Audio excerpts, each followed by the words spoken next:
Hello and thanks for joining us for the KREM 2 News Weekend Review. I'm Cody Proctor. Each weekend we walk you through the headlines from this past week in the Inland Northwest. Let's get started with one of the biggest news stories of the past few days.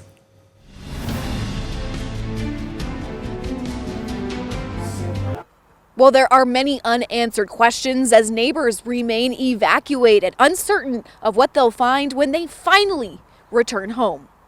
A hot, windy day swept across eastern Washington and Spokane County, setting the stage before the upriver fire broke out. And I saw the rescue truck barrel by, and then another one went by, and then one of the fire rescue trucks go by, and I'm going, okay, it's a little more serious than that.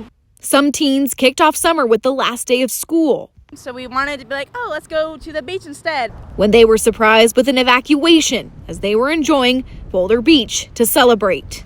We presumed that it was a fire, but we thought it was a small fire until someone had to evacuate us, and it started getting worse. They say they were forced to walk nearly a mile with the fire burning not far. We watched it actually start going. We were really close to it, across the street from us. And a homeowner who has lived in the area for a decade watched thick smoke pour across Spokane County's skyline as the fire intensified. It's a lot of smoke and it's very close. A little scary. Spokane County Fire District 9 Chief Matthew Vinci, in an emotional response, emphasizes the importance of fire resources. This is why you need to resource fire departments. This is how quick this moves. This is a densely populated area. This is why you need fire stations in certain areas. This is why you need number of firefighters on apparatus. This is why you need resources to be able to get ahead of this. From across Washington and North Idaho, crews continue to battle the upriver fire. You just hope this doesn't happen, but it does. As the impacted Beacon Hill communities spend the night away from home. Hope it never happens to you, but it's going to happen to somebody, and just be prepared. I'm reporting on Upriver Drive, just 1 mile east of Boulder Beach. Regan Gallo, KREM 2 News. Black smoke filled the skies and sirens blared throughout the Beacon Hills area as crews worked to set a perimeter around the upriver fire that forced thousands to evacuate. I never thought that I would leave my house this morning and maybe not be able to come back to it this afternoon. Amy Alney is a teacher and says she was at work celebrating the last day of school when she got the evacuation notice. She says this sort of danger is nothing new for the area though. Yes, Beacon Hill has gotten many fires before. It's a recreational area, so they get mountain bikers and just a lot of traffic, and maybe a spark from a motorcycle, dirt bike, cigarette started the fire, I don't know. But for other neighbors like Michael Thorpe, so getting burned out of your house once should be enough in life, Having to leave his home and being forced to watch as smoke fills his neighborhood during the incident brought back memories of losing his house 3 years ago to a house fire. So that's going to where we're at. We're in a gated community up there, and all those homes. My roommate said that it was 2 blocks away, and that was about 25 minutes ago. Anxious, nervous, heartbroken, these are just some of the feelings from other evacuees we had a chance to speak with. They say besides the initial shock, they are very grateful for the quick response from the fire crews. Yeah, I hope everybody's okay. The Red Cross is urging people to come and bring their pets to Spokane Valley United Methodist Church, which is the official Red Cross evacuation shelter. As crews continue to fight this fire, the Red Cross continues to support people in evacuation zones. If somebody comes at any time tonight, we are here for them. Volunteers and employees for the American Red Cross are providing food, water, and cots for people who are in the evacuation zones. They're also partnered with the Spokane Humane Evacuation Animal Rescue Team, also known as HEART, to provide crates and food for pets as well. They say the shelter is open to anyone who needs assistance and that it's always good to be prepared for evacuations just in case. We're here to provide immediate shelter for your safety. Like I said, food, some comfort care. And if you have to evacuate, we ask that you go as quickly as you can. It's always good to have things prepared if you can. Some of the things that you might need here are your medications, any important documents, things that will help you be comfortable during this evacuation. The Red Cross says the shelter will be open as long as there's a need. In Spokane Valley, Caitlin Galloway, KREM 2 News. As we go to break, here's a check of your weekend forecast.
Welcome back to the KREM 2 News Weekend Review. It's been a busy week across the Inland Northwest, and we want to help catch you up on some stories you might have missed.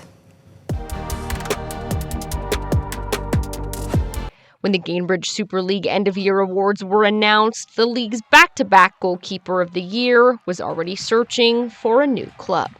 Unfortunately, there was some smoke around the future of the club, and I think in professional sports where there's smoke, there's usually fire. Hope Heisey says she wasn't surprised by the meeting with team ownership or the message, but was devastated by the impact to players, coaches, and staff. It was really heartbreaking because any time that a professional women's team doesn't succeed, it feels like women's sports as a whole has failed. And that, to be at the center of that, is really heavy. We'd reached out to Zephyr FC ownership, who are not interested in an on-camera interview at this time, but co-owner Katie Harnato said in an email to season ticket holders that, quote, "This club was built with a belief in the power of women's sports and the impact they can have on a community." While fans no longer get to see professional women's sports in their community, Heisey says she's felt a lot of support from fans and others around the world of professional women's soccer, and she's grateful for the impact she and her teammates have made. Women's sports, I think, is really unique and special in the way that women's athletes are always paying it forward, and they're always trying to pave a path to make it easier for the ones that come behind them. And so, I don't think or believe, I know that we did that in Spokane. Former Zephyr players now have to find a new club to continue their professional soccer careers, but Heisey says the way they played in the Super League should pave a strong path forward. Where you see them end up is a product of their hard work, a product of kind of the reputation that they helped build for themselves being a part of this club. Zephyr FC ownership said in the email to season ticket holders that plans for the future of Zephyr FC will be shared in the coming months. Caitlin Galloway, KREM 2 News.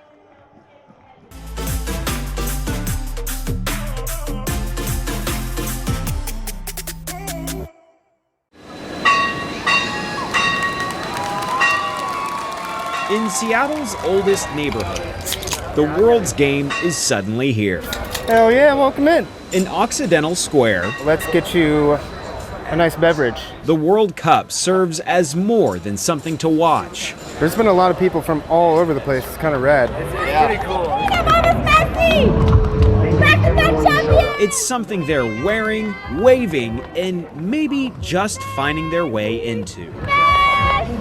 Every 4 years, the game has a way of reminding us how big it really is. Didn't really hit me until yesterday. We were actually at the Egypt-Belgium game, and it was just kind of cool. Like, I've been to that stadium before, but seeing it in a World Cup venue was pretty cool. You can see it when jerseys, colors, and pride show up in the same place. Everyone's wearing their jerseys from their favorite club team, their nationality. They're here watching the games, even if it's not their own country, just here for a good time. In a city known for the Mariners, Seahawks, and more, soccer is getting its moment in the middle of everything. I think having the World Cup here and seeing all the fans, like just going on the light rail, you see all the fans like bringing the energy. I think people are gonna get more interested. Maybe as much as the Australians, flying 18 hours to get here. Yeah, we're going to Victory Hall, 7 a.m. on Friday. And then we've set up, or the supporter group has set up a march.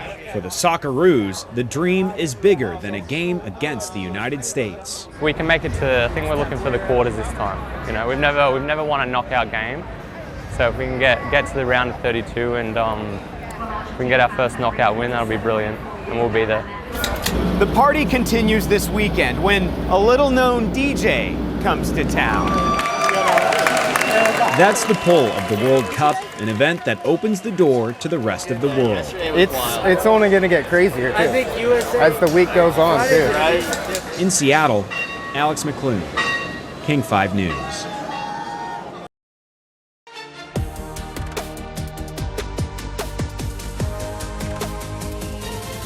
Thanks for joining KREM 2 News this weekend. I'm Cody Proctor. Right now, we're taking a look back at some of the news stories from the past week. It's hard to say goodbye to friends and colleagues, but it's easier to remember and honor them. Them being Captain David Fay and Troy Phillips. Fay served 29 years as a paramedic and captain with Spokane Valley Fire. His service ended in 2018. After retirement, he passed away from an on-the-job illness known as HLH, according to the Washington State Council of Firefighters. Meanwhile, Phillips of Northport was a captain and engineer who passed away in 2023 after serving 35 years as a volunteer firefighter. Chief David Glanville says Stevens County Fire District 11 and Northport Fire and Rescue are entirely operated by volunteers, proving how integral Captain Phillips was to the community.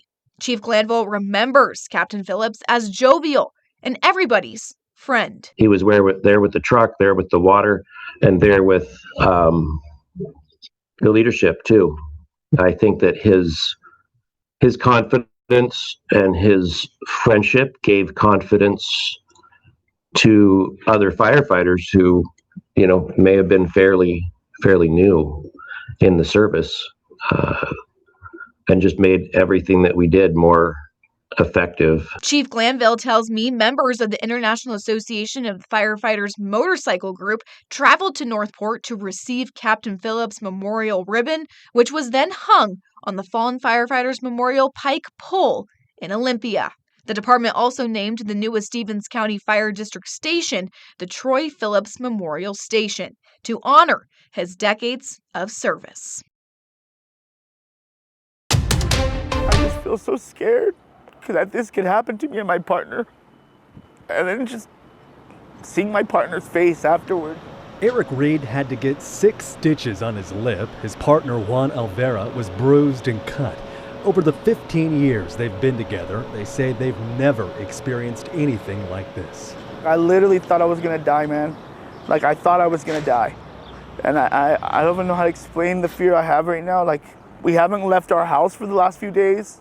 Well, the victims alleged they were coming out of Acapulco here in the back parking lot, and that's when they say the men started yelling at them. They say they also chased them across the parking lot into the intersection right here where the railroad track meets 9th Street. They claim that that's where they were, quote, jumped. What's gonna happen next to the next person? Are they gonna kill them? Like, I literally felt like they were gonna kill us for being gay. And it's a scary thing to live through, man. I've never wished this on anyone. 55-year-old Pedro Villarreal III from Caldwell was arrested and charged with misdemeanor battery. But police say, based on Idaho law, they cannot charge the man with a hate crime. So Idaho specifically doesn't have a code that covers hate crime, unfortunately. It covers crimes that involve national origin, things of that nature, but unfortunately, sexual orientation is not one of those that is actually covered under the Idaho statute. Lieutenant Peterson says it's difficult when the law ties their hands. It's frustrating. We're here to serve the citizens of Caldwell.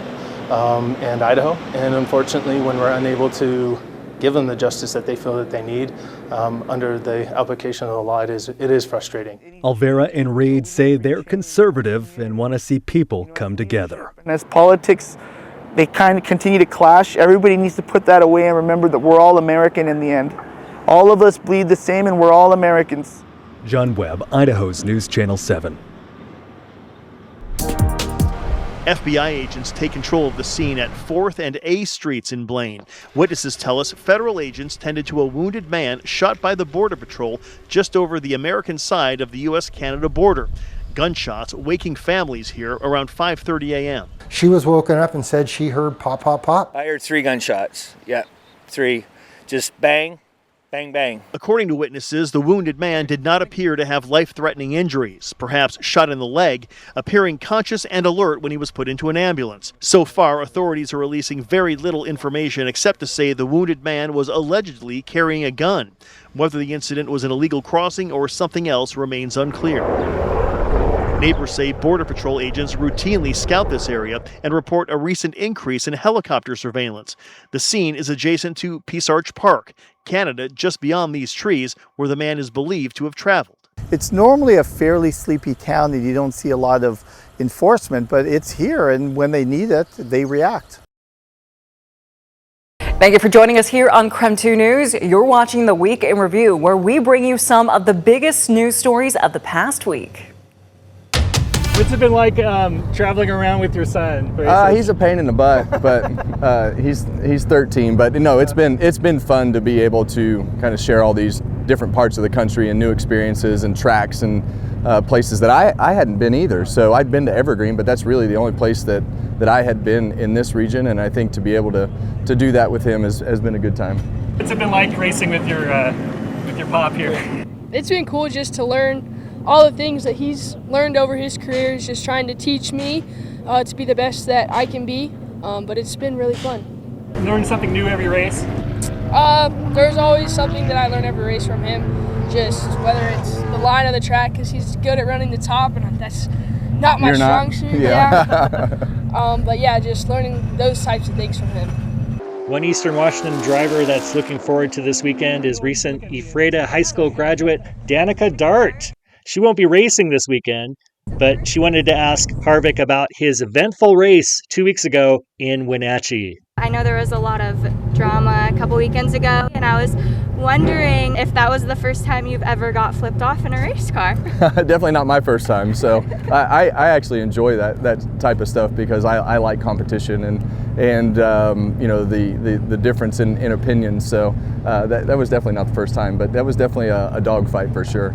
He was fun to race against. I've never seen him that mad in a race car with me before.